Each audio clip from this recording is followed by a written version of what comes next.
Hey guys, Lord Naren White here, the Holy Ghost, the one true God. Back with you with the next video in my series reading Dracula by Bram Stoker. Without further ado, returning to Dracula, as read by Lord Naren White. 29 June.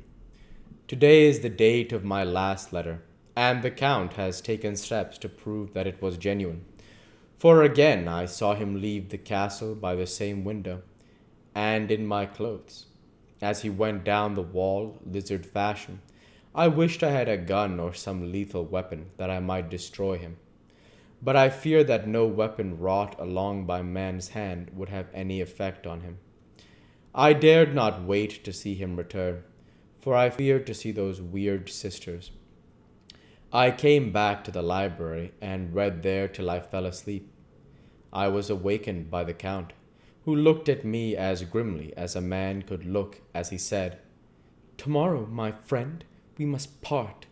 You return to your beautiful England, I to some work which may have such an end that we may never meet. Your letter home has been dispatched. Tomorrow I shall not be here, but all shall be ready for your journey.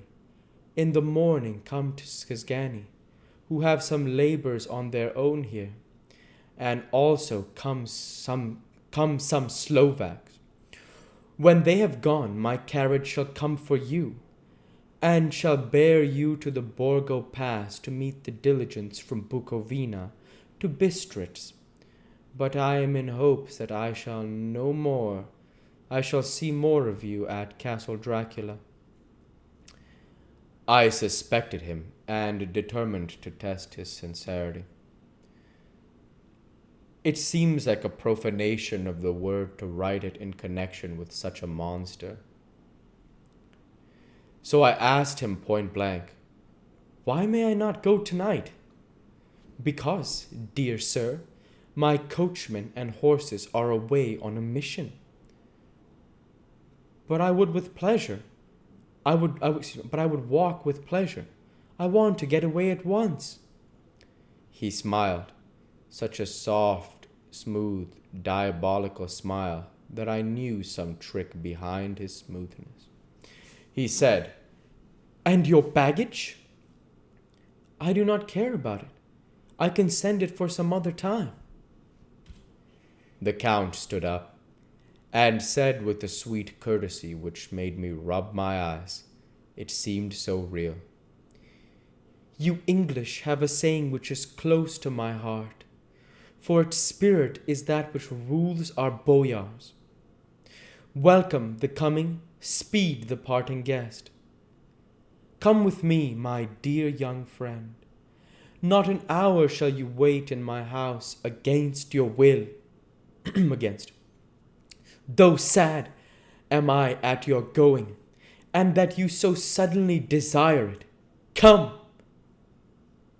With a stately gravity, he, with the lamp, preceded me down the stairs and along the hall.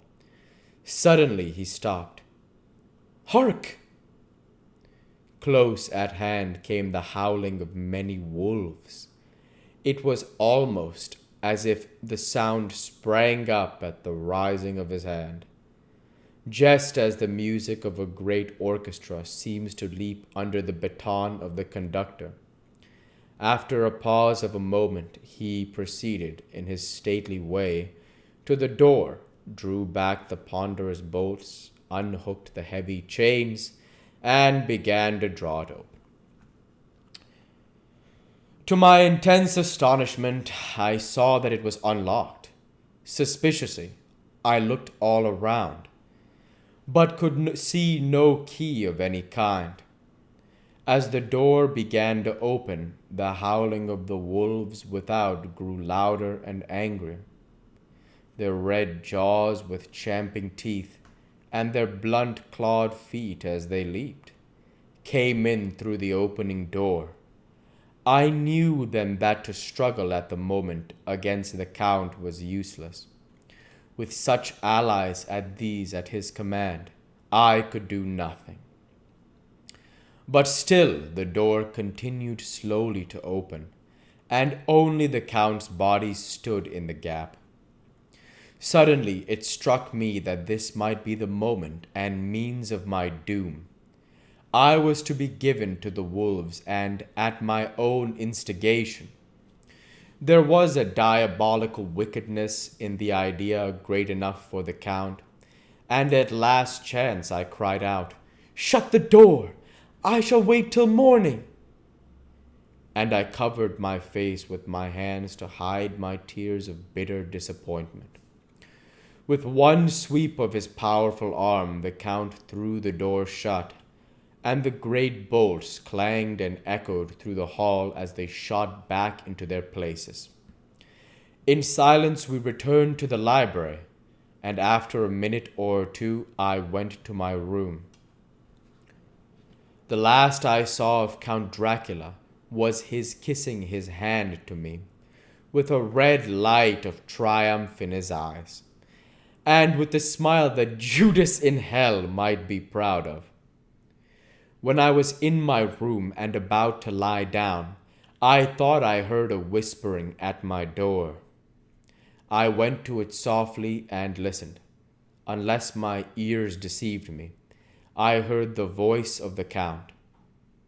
"Back, back to your own place. Your time is not yet come. Wait, have patience. Tonight is mine. Tomorrow night is yours." And there was a low, sweet ripple of laughter, and in a rage I threw open the door and saw without the three terrible women licking their lips. As I appeared, they all joined in a horrible laugh and ran away.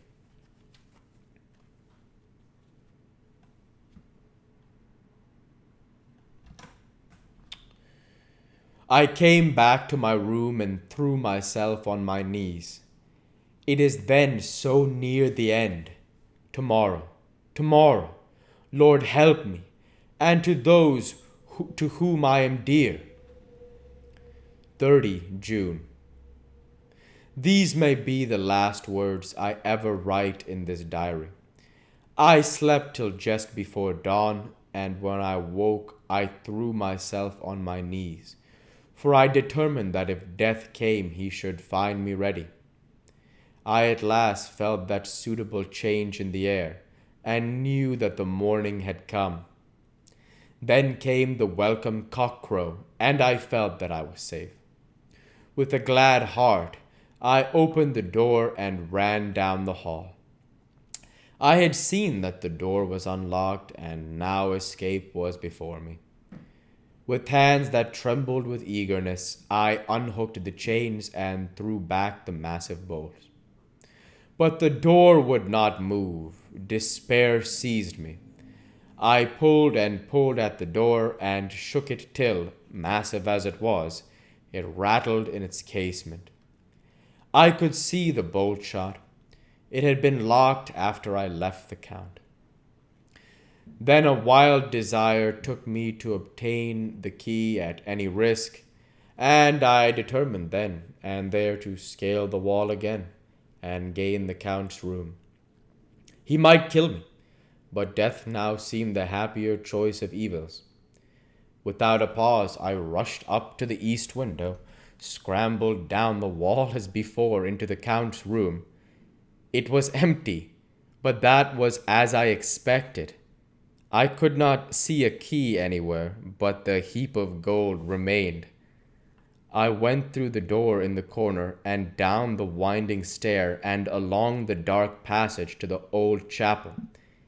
I knew now well enough where to find the monster I sought. The great box was in the same place, close against the wall, but the lid was laid on it, not fastened down, but with the nails ready in their places to be hammered home. We'll go ahead and stop there for this week. As usual, I want to say thank you for watching, and I hope you enjoyed. Please like, comment, and subscribe, as it greatly helps the channel. Light be with you all. Take care, and thanks again.